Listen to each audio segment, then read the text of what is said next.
Freakonomics Radio is sponsored by Ozempic. Innovation happens through rethinking what's possible, and when it comes to GLP-1s, Ozempic pill does just that. Learn more about Ozempic semaglutide tablets, 4 and 9 milligrams, by calling 1-833-OZEMPIC or visit Ozempic.com to view the medication guide and ask your doctor what's possible with FDA-approved Ozempic pill.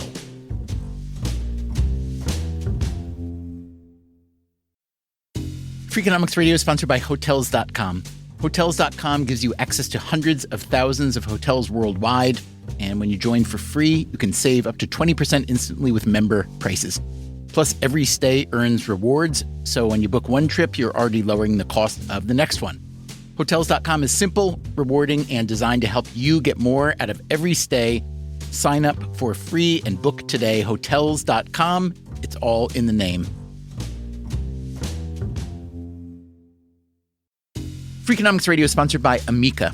You know what they say, if you want to go fast, go alone. If you want to go far, go together. So go with Amica and get coverage from a mutual insurer that's built for their customers, one that looks after what's important to you together. Auto, home, life, and more, coverage that fits your unique needs. Amica helps you protect what matters most. Visit Amica.com and get a quote today.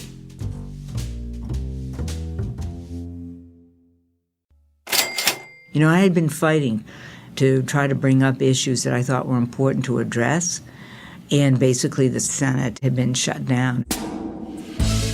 That's Olympia Snow from Maine. Yes, I served in the state legislature in both the State House and the State Senate prior to my 34 years in the U.S. House and the U.S. Senate, where I served 16 years in the U.S. House of Representatives and 18 years in the United States Senate. Over that time, the tenor of Congress changed a great deal. In fact, the last Congress I served in 2012, it was the least productive Congress in modern history. Snow was a moderate Republican, a coalition builder, happy to work across the aisle. In fact, her support for some Democratic positions on reproductive rights, on ending Don't Ask, Don't Tell, her votes for Democratic judicial nominees, this all came to anger her Republican colleagues, especially the new breed of hardliners.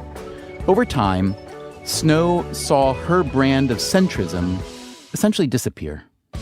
And in fact, 3 political scientists conducted a study and said that we are experiencing the worst polarization since the end of Reconstruction, 1879. If you think about it, that is, pretty serious. An analysis up through 2013 that showed in 1982, there were 58 senators that came between the most conservative Democrats and the most liberal Republicans. Today, at least up until 2013, and I doubt that has changed, for the 4th time in a row, 5th time ever, 0 senators come into that category. In the House of Representatives in 1982, there were 344 members of the House of Representatives that came between the most conservative Democrats and the most liberal Republicans. Today, there are only 4 in that category. So it tells you, there is no Democrat who is more conservative than a Republican, and there's no Republican more liberal than a Democrat. This polarization became spectacularly manifest during the debt crises of 2011 and 2013, when Congress threatened to shut down the federal government, and actually did so in 2013. I was stunned that we would be at a point in the United States Congress that we were prepared to take the country to the financial and political brink to make a political point. Snow had been planning to run for re-election to the Senate. Everything was in place. She was just 65 years old. She had the money and the organization. In her previous election, she'd won nearly 75% of the vote. But she decided that she didn't fit in this Congress anymore. And so they abandoned legislating and policy making, and it just devolved into a series of, gotcha votes, my way or the highway, and the all-or-nothing proposition that was really the road to nowhere. Certainly been a monumental day in Maine politics. One of the most prominent women in the United States Senate is leaving, Olympia Snow of Maine. The principled voice of reason in some of the most contentious debates in Washington. What does it say about the state of our government and politics when serious people conclude that serving in the United States Senate is no longer worth their time and effort? And I decided that I would take my fight on the outside because I realized that the change was not going to occur from within. Snow joined the Bipartisan Policy Center, which addresses, as she calls it, congressional dysfunction and political paralysis. She wrote a book called Fighting for Common Ground: How We Can Fix the Stalemate in Congress. Many of her solutions have to do with recreating a bipartisan Congress, less filibustering and grandstanding, more regular meetings between majority and minority leadership, more regular meetings between Congress and the president, because that's how it was in Snow's early years in Washington. But over time, moderates were purged from both parties, and partisan battles became more intense, more destructive. So, what's to be done about that? And since it's election season, we might as well ask a bigger question. What's to be done about all the other rotten things in American politics? Today, on Freakonomics Radio, we ask politicians and scholars, donkeys and elephants, and everyone in between, what's the one political or electoral practice that deserves to die? The idea that I would like to die, unmourned, buried as quickly as possible, no funeral. The idea that we ought to abolish. If I could do a single thing in American politics, it would be to get rid of doing away with the idea I want to kill, whose time is coming. Simply around the idea of blowing up the existing system.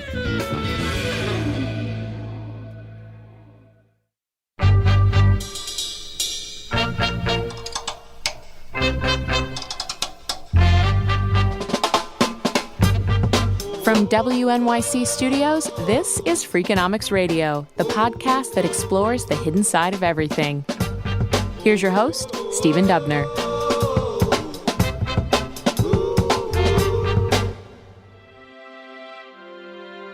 We Americans may love our democracy, at least in theory, but at the moment, our feelings toward the federal government lie somewhere between disdain and hatred.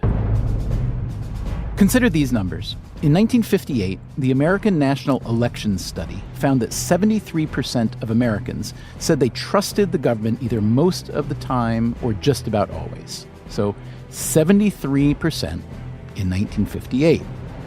As of last year, that number was 19%. Congressional approval ratings have plummeted. They now range from roughly 10 to 20%. So it's probably no coincidence that the U.S. has one of the very lowest voter turnout rates in national elections among OECD countries, at just over 50%. The conventional wisdom is to wonder why so few Americans vote. But given the way we feel about government, a better question might be, why so many bother? That said, we keep having elections, relatively orderly ones at that. This year's presidential election has already proven somewhat less orderly than usual and may well get even weirder. So we thought we might do our civic duty here at Freakonomics Radio by taking a level-headed look at the American electoral system. Some time back, we put out an episode called This Idea Must Die, where we asked scientists to nominate a scientific idea that had outlived its usefulness. Today, with apologies and thanks to edge.org, from whom we stole that idea, we present This Idea Must Die, Election Edition.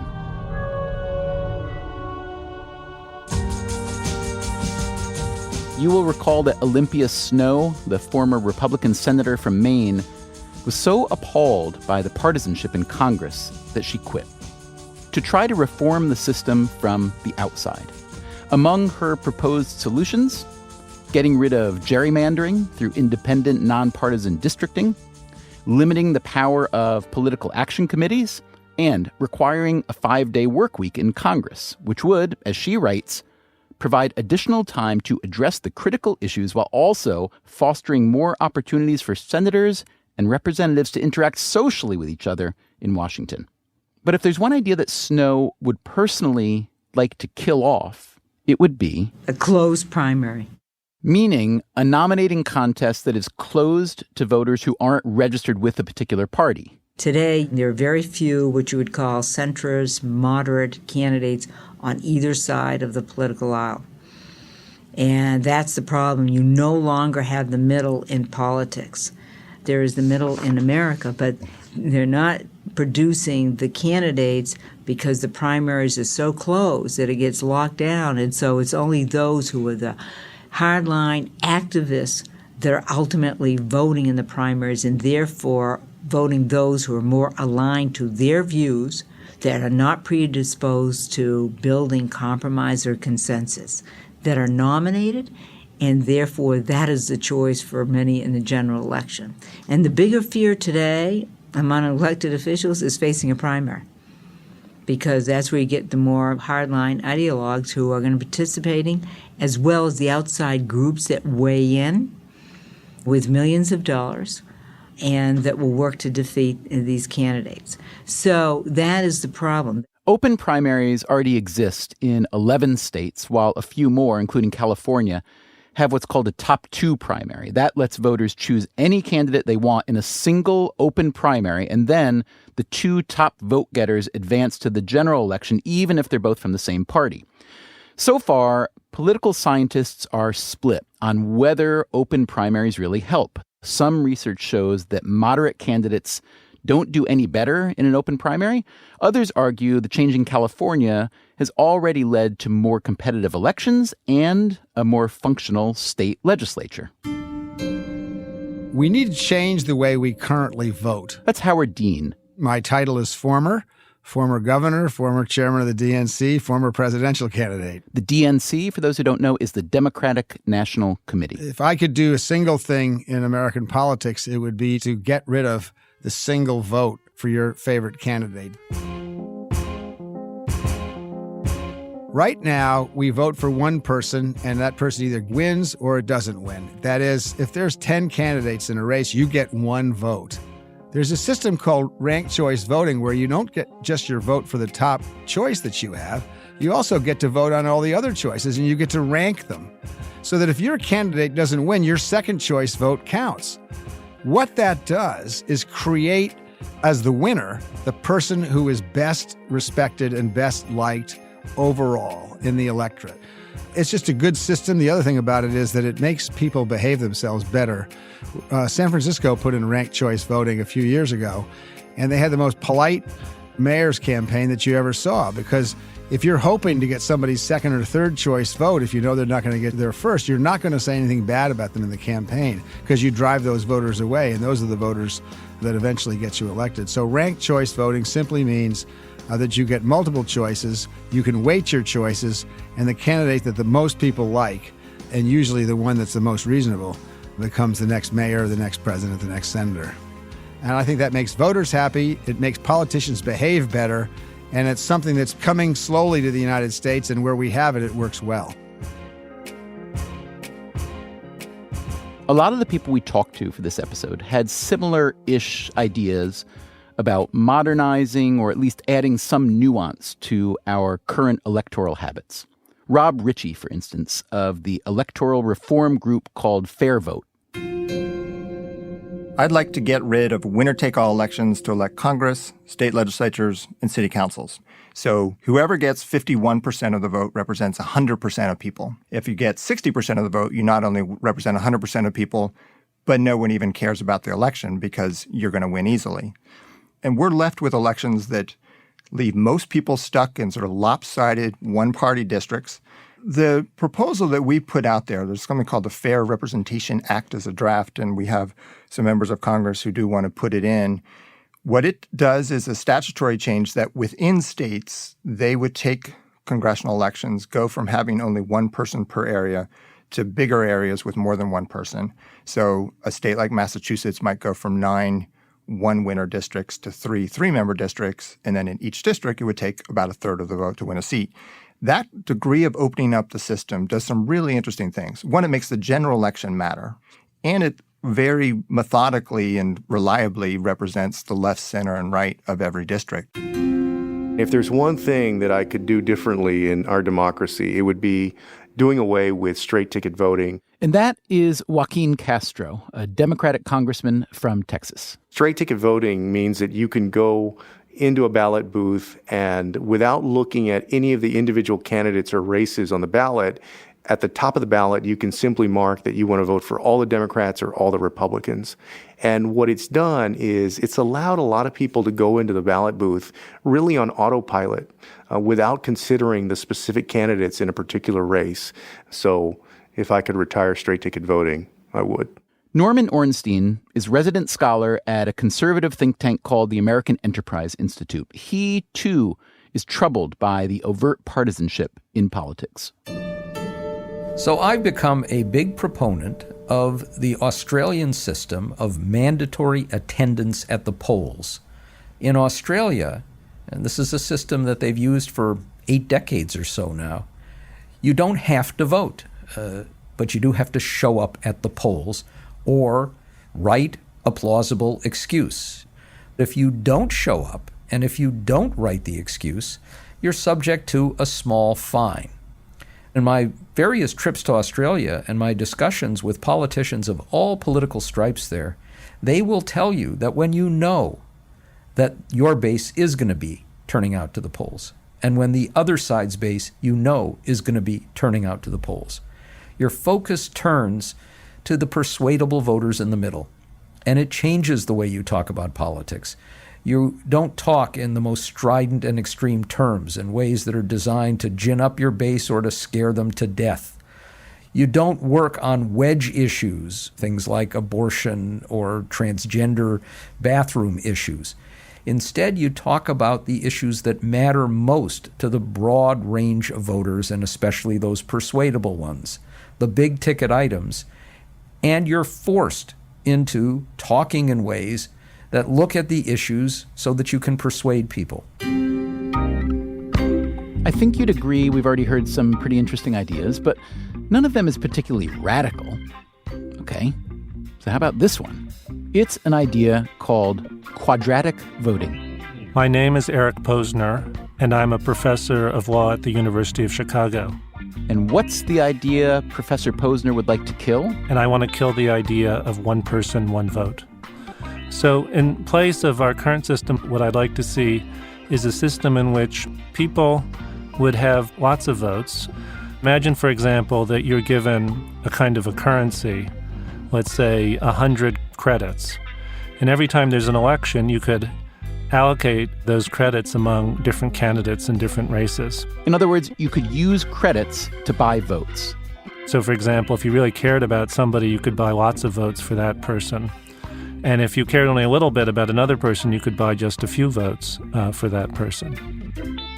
And then there's a final element in this scheme, which is a little more complicated but also important, which is that when you use your currency to buy votes, you pay the square of the number of votes that you cast for a particular person. The square of the number meaning you multiply it by itself, to square, from the Latin quadrum, which is why this idea is called quadratic voting. So I could, for example, in the presidential election, buy 2 votes for Hillary Clinton by paying 4 credits.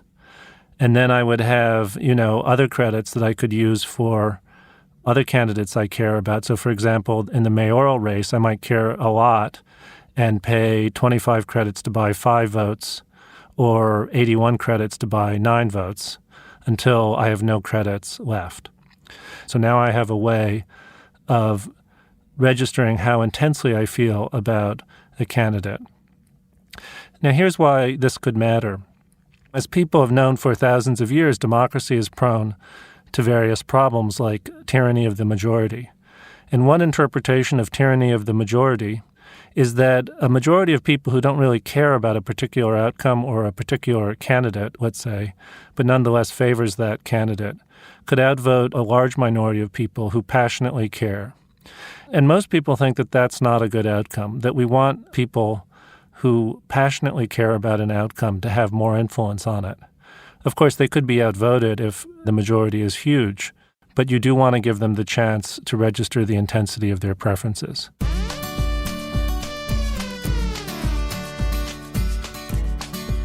If quadratic voting isn't radical enough for you, consider this idea. The idea I want to kill is that we're spending too much money in politics. Pardon me? You mean we're not spending too much money in politics? Each year, automobile companies spend roughly $25 billion on advertising. In contrast, 4 years ago, all candidates for the House, Senate, and the presidency spent $7 billion, roughly 30% of what auto companies spend each year. That's Bruce Ackerman, a Yale law professor. The problem isn't that candidates are spending too much money letting us know where they stand. It's that the rich are dominating the conversation. During the present election season, big donors who give more than $2,000 have given 30% of all the money. And donors who have given more than $500 have given half of all the money. Even the rest of the money, small donations, are not being given by ordinary people. To change this picture, the citizens of Seattle have come up with a fundamental reform. At a referendum last year, they endorsed a program that will provide each registered voter with a democracy voucher to spend in support of whoever they favor for candidates for municipal office. One person, one vote, one voucher. This is the formula for reclaiming democracy in the United States. Suppose, for example, that we took the Seattle idea national. Under my proposal, federal legislation would provide every registered voter a special credit card account containing $50 democracy dollars during presidential years and lesser amounts during off-year elections, funded by tax revenue. Account holders could send their democracy dollars to a government website that would credit the money to their favored candidates and political organizations. About 130 million Americans went to the polls in 2012. If they all spent their democracy dollars, they would have injected about $6.5 billion into the campaign, dramatically changing the balance of economic power in politics. Ackerman has written a book about this idea with his Yale law colleague Ian Ayers. It's called Voting with Dollars. Only one point needs emphasizing here. The voucher program is perfectly constitutional under current Supreme Court doctrine. There is no need to wait for a constitutional amendment or a dramatic change from the Roberts Court. All we need is a serious political movement to push the Seattle idea forward. In fact, democracy dollar initiatives are on the ballot this fall in the states of Washington and South Dakota. This is a reform whose time is coming.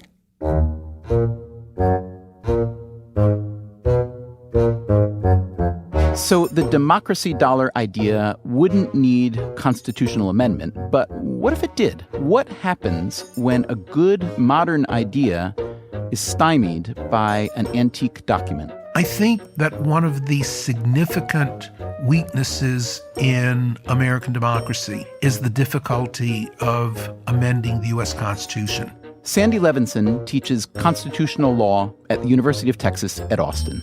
In fact, the United States Constitution is, among world constitutions, probably the single one that's most difficult to amend. Our Constitution is also generally thought of as the longest surviving operational national constitution in the world, which may be something to be proud of, but, as Levinson suggests, it may lead to a lack of flexibility. My proposal is actually to learn from a number of the state constitutions, including, very importantly, the New York Constitution. The most interesting and important election that will be held next year, that is in 2017, will be in New York, where the New York electorate will have the opportunity, required by the New York Constitution, to vote every 20 years on whether or not there should be a new state constitutional convention in order to assess the degree to which the current New York Constitution is working well and the extent to which it needs to be amended. New York, in fact, has had 5 constitutions over its history. And of course, there have been a number of amendments. many of them coming through previous conventions. I believe that the United States Constitution would be a far better constitution if, in fact, the national electorate had the same opportunity. And I think it is a serious blemish on our democracy that we venerate the Constitution, we celebrate it, but often very thoughtlessly. And we prefer to attack each other and to attack the deficiencies of certain alleged leaders or political parties rather than to confront the possibility that it's the 1787 Constitution itself in its surprisingly unamended form that is afflicting our politics in the year 2016. What would happen if the U.S. held a national referendum on constitutional reform? There's only one way to find out, although we should note that if you actually call a national referendum and the citizenry of your country passes it, well, it's not necessarily all sunshine and rainbows. Brexit means Brexit. The decision taken to leave the EU. I do not think it would be right for me to try to be the captain that steers our country to its next destination. Very disappointed about the result. Shocked that we actually have voted to leave. I didn't think that was going to happen. Even though I voted to leave, this morning I woke up and the reality did actually hit me. I thought we were just going to remain. Coming up on Freakonomics Radio, how to make presidential debates less dramatic. I am not going to exploit, for political purposes, my opponent's youth and inexperience. And Karl Rove looks at today's political landscape through the lens of history. I'm just saying, if you think it's bad today, it was worse before.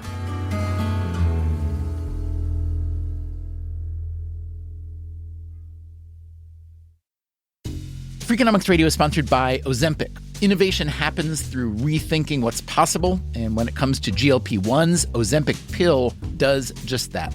Learn more about Ozempic semaglutide tablets, 4 and 9 milligrams, by calling 1-833-OZEMPIC or visit Ozempic.com to view the medication guide and ask your doctor what's possible with FDA-approved Ozempic pill.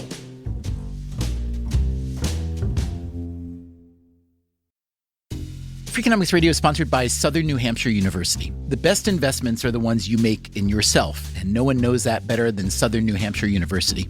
With more than 200 online degree programs, no set class times, and low online tuition, Southern New Hampshire University is built to fit your life today and set you up for success tomorrow. Education is an investment. Why not make it a smart one? Apply for free at snhu.edu/Freakonomics. Freakonomics Radio is sponsored by Southern Company. The world and its energy needs are always changing. Southern Company's commitment to meeting this demand stays the same. That's because Southern Company believes energy is more than a utility, it's what powers possibilities. So they are looking ahead and investing $80 billion in infrastructure upgrades and are committed to fueling growth in ways that benefit all customers so that reliable and affordable energy is accessible for generations to come. Go to southerncompany.com to learn more. Southern Company, building the future of energy.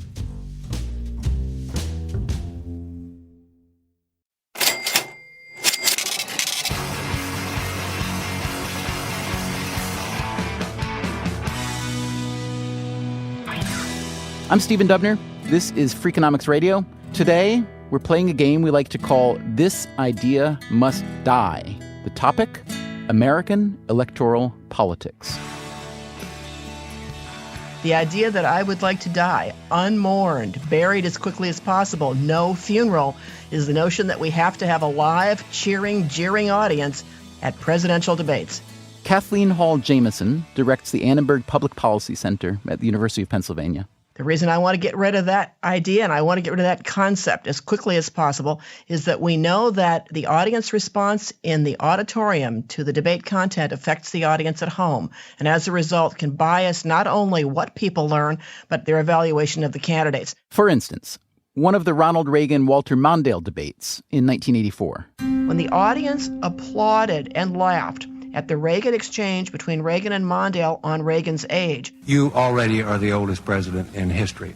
I recall yet that President Kennedy had to go for days on end with very little sleep during the Cuba Missile Crisis. Is there any doubt in your mind that you would be able to function in such circumstances? Not at all, Mr. Truitt, and I want you to know that also I will not make age an issue of this campaign. I am not going to exploit for political purposes my opponent's youth and inexperience. We can show experimentally that benefited Reagan substantially. What does that say? The audience in that auditorium shaped perceptions of those viewing the debate at home. We can show the same thing with the disadvantage to Dan Quayle out of the audience that was disapproving of his answer to Benson. That debate was in 1988 with the Democratic vice presidential candidate Lloyd Benson up against Republican VP candidate Dan Quayle. I have as much experience in the Congress as Jack Kennedy did when he sought the presidency. Senator Benson. Senator, I served with Jack Kennedy. I knew Jack Kennedy. Jack Kennedy was a friend of mine. Senator, you're no Jack Kennedy. That's highly problematic. That audience can include partisans whose jeering and cheering is choreographed. There's no reason to think that audience is representative. Has a whole lot of donors in it, among other things, and that's problematic because we shouldn't have donors as the primary in-studio audience for a presidential debate. And also, it's problematic because when you have a jeering, cheering audience, the candidates have to respond by increasing their volume in response to each other. And when you edit those responses by the candidates into sound bites, they can sound unhinged. That's not fair to the candidates. So unfair to the audience, unfair to the candidates, unfair to the process.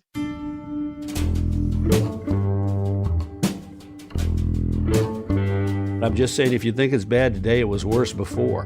That's Karl Rove.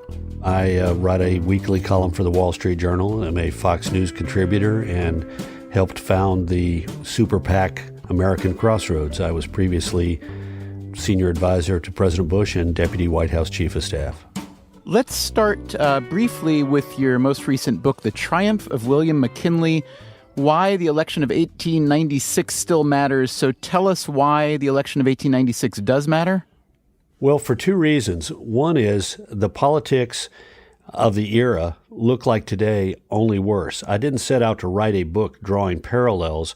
I set out to write a durable history of the 1896 election. The election of 1896, while acknowledged by political scientists to be one of the 5 great realignment elections in American history, we spend more time talking about the guy who lost the election, William Jennings Bryan. You shall not crucify mankind upon a cross of gold. And the guy who follows McKinley, Theodore Roosevelt.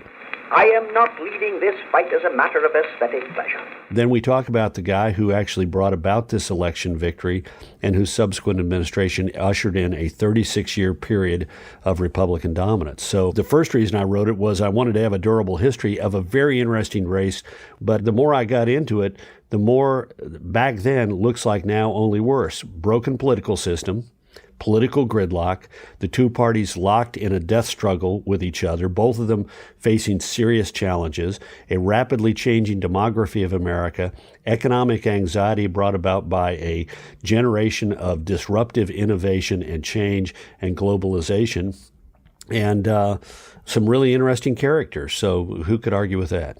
So as with many things in life, the good old days, including the political system and the electoral system, were not so good, you're saying.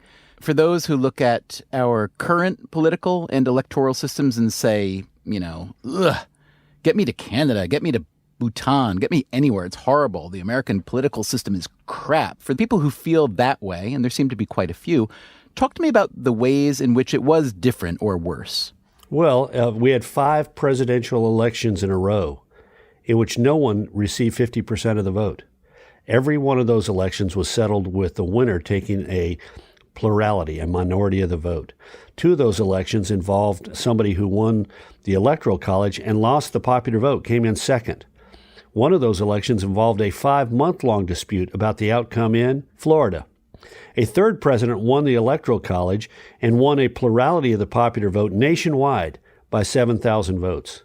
The two parties were at each other's throats. They not only hated each other because they had deeply different ideologies, but they were still fighting the Civil War. From what you've written, I gather that you are not a big Donald Trump fan, although that may be evolving. You've called him graceless and divisive. You've called him a petty man consumed by resentment and bitterness. You've said that he's denigrating the party he seeks to lead. This was all written, I should say, before he was your party's nominee. But you also wrote this: a longtime Republican who has toiled in the vineyards can expect loyalty for having given it. Mr. Trump, on the other hand, has donated generously to Democrats and backed Senator John Kerry in 2004. He's also savaged past Republican presidents from Ronald Reagan to George W. Bush. So, Mr. Rove, my question is this. Other than the fact that Mr. Trump has, quote, savaged the president that you worked for, among others, why is party loyalty such a good or important thing? Because to me, it represents the kind of tribalism that creates political problems, not solves them. Well, you assume that political tribalism doesn't exist outside of a two-party system. There's even more tribalism outside of a two-party system, and it is of a more destructive nature because it is oftentimes based upon one simple issue or one personality. And that's one of the great things about our two-party system. Both parties tend to move away from their extremes in order to win elections, and sometimes they tend to share a great commonality when it comes to the public agenda. They differ in big ways, no doubt about it, but imagine a system in which everybody could organize around personalities, single issues, and highly developed and very narrow ideologies. You know, we'd get something like Italy. It's had 41 prime ministers and over 60 governments since World War II. Now, maybe it's good that Italy topples its governments with great regularity, but I think that it fundamentally undermines the confidence of the people in the system of government and in the system of democracy and in the system of the economy as well. Okay, so considering the fact that a lot of Americans don't like politics very much, either the governance end or the electoral end, when there's an election, especially like this one going on, something, it would seem, needs to change. So, in keeping with the theme of this episode, what in your view is one idea, whether in politics or in governance, that needs to be spiked and why? Well, mine's a preventive measure, not something that will improve the system. It'll keep it from getting worse. And that is the idea that we ought to abolish the Electoral College. That needs to die. Just to be clear, Rove thinks the idea that must die is the idea that the Electoral College should die. In other words, he thinks the Electoral College should live on. The Electoral College pushes us towards a two-party system. And that thereby promotes stability by providing a barrier against multi-candidate races and the kind of disasters that we see in democracies in Western Europe and elsewhere, where the electorate is fragmented by a multi-party system with a wide range of parties, some of them based around personalities, some of them based around regional interests, some of them based around ideological constructs, others of them based around a single issue, some of them based simply around the idea of blowing up the existing system. Howard Dean, former chairman of the Democratic National Committee, disagrees with Rove. The Electoral College is an anachronism that was created around the founding of the nation because it was very hard to travel from one place to another. There was no telegraph. There was no telegram. And so in order to elect the president, somehow you had to get the vote totals to a place that it could be counted. And the way the Founding Fathers devised it was each state would have a number of electors that was proportional both to their Senate clout, which was equal by state, and to their population, which was the number of congressmen. And you add the number of senators and the number of congressmen together, and that is the number of each state electors. That, by the way, is still the case, although each state's number of electors rises or falls over time as the state's population rises or falls relative to other states. And so those people would gather several months after the presidential election, and they would elect the president. Now, that is not necessary anymore. Today, we have vote counts that are almost instantaneous within 24 hours, with the exception of Bush versus Gore. We knew who the next president of the United States was. So you don't really need electors to all go and cast their votes. In fact, there's some danger in it. Roy Neal, who was my third campaign manager, and Al Gore, very close to Al Gore, just wrote a wonderful book called The Electors. It's a fantasy book about what happens when electors do what they damn well please. And there actually is no law that prevents them from doing that. So you could actually have a group of 535 electors meeting, and 15 of them could decide they weren't going to vote the way the state told them to vote. So I just think it's a 235-year institution that needs to be gotten rid of because it's doing more harm than good. I think the abolition of it would make these problems that we have of confidence and a sense of personal efficacy worse. That's Karl Rove again. The Electoral College prevents, for example, presidents with a deeply minority vote. It keeps us from engaging in runoffs like we've seen recently in Austria and Italy and France that further scramble and weaken the two parties. It provides the winner a sense of a national mandate that helps the new president govern. It forces both parties also to campaign in diverse states, big states like Florida and Ohio, medium states like Colorado and Virginia, and small states like New Hampshire and Iowa, not just sort of big cities, big concentrations.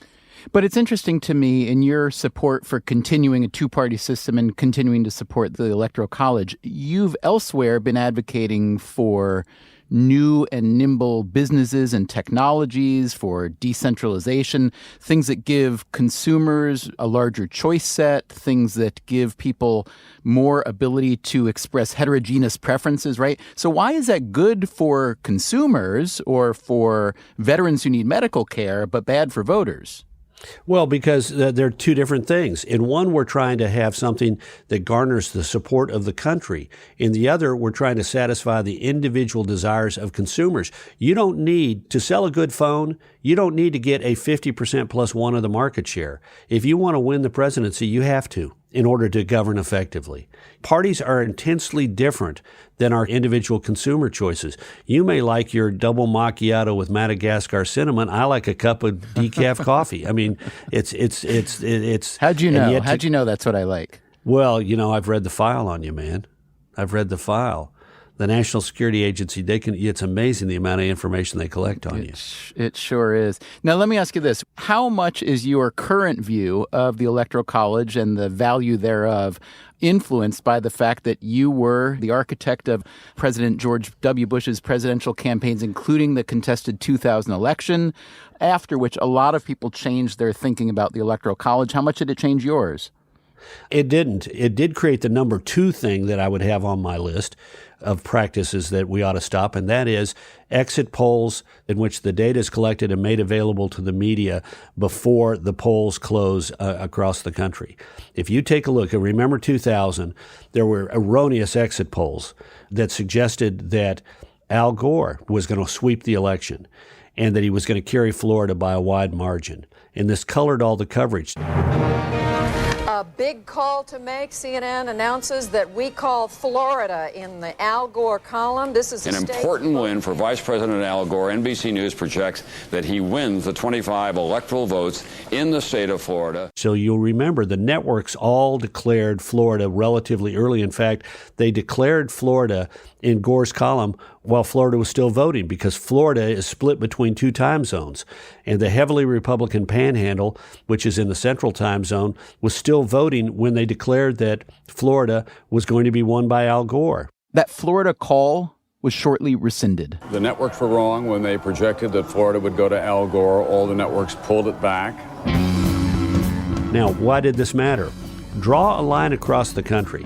To the east of that line are the states whose polling had closed when the media announced that the election was now in effect over, that Al Gore had won Florida. And to the west of it are the states where where voting is still going on. And you'll notice something. The turnout in the states to the east of that line, whose polling had closed before the networks made their erroneous call, turnout in those states increases generally compared to 1996. Take a look at the states to the west of that line. Those states, turnout generally, almost in every instance, does not increase from 1996, but drops. And why? I remember sitting in the headquarters here in Austin, Texas, and we got a call from our California chairman, and he said, I don't know what to do. He said, I'm getting phone calls. Everybody's watching the television on our phone banks, and they've seen the networks call it for Gore, and they're getting out of the phone banks and going home. People are getting out of the voting lines because they've heard Bush has lost Florida and the election is over. What do I do? So my second idea to abolish would be to say you can do these exit polls, but the exit poll data cannot be collected and aggregated until the country's polls have been closed. Use it to explain what happened in the election. Don't use it to color the coverage.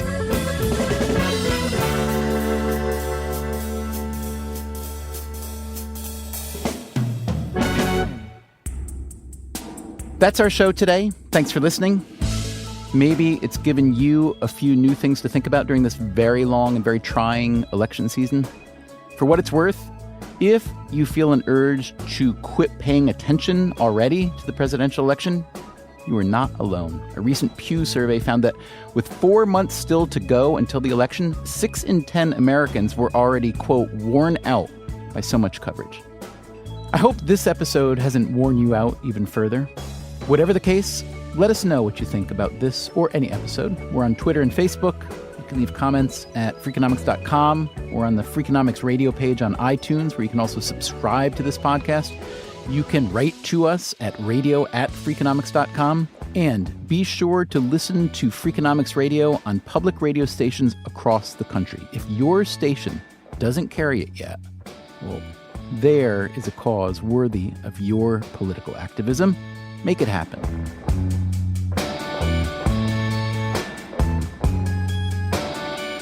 Freakonomics Radio is produced by WNYC Studios and Dubner Productions. This episode was produced by Greg Rosalsky.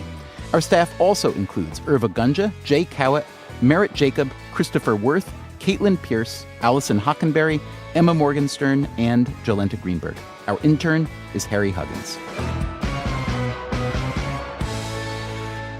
Mic drop.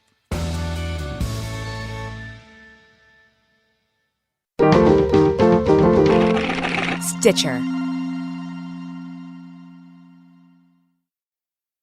Freakonomics Radio is sponsored by Vitamix. According to the LA Times, the average American home contains 300,000 items, including a staggering number of appliances.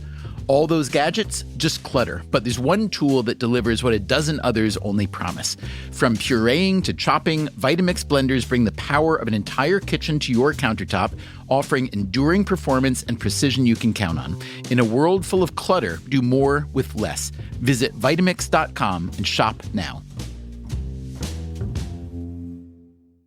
Hi, I'm Angie Hicks, co-founder of Angie, and one thing I've learned is that you buy a house, but you make it a home. Because with every fix, update, and renovation, it becomes a little more your own. So you need all your jobs done well. For nearly 30 years, Angie has helped millions of homeowners hire skilled pros for the projects that matter. From plumbing to electrical, roof repair to deck upgrades. So leave it to the pros who will get your jobs done well. Angie, the one you trust to find the ones you trust. Find a pro for your project at Angie.com.